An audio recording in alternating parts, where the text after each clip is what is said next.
بسم الله الرحمن الرحيم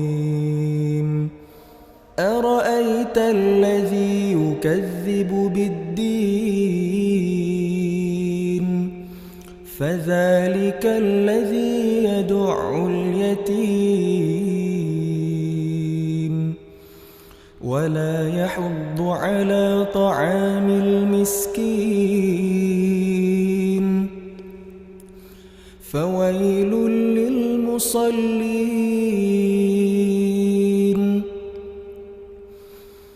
فويل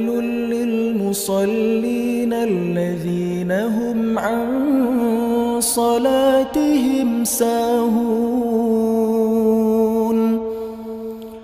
الذين هم يراءون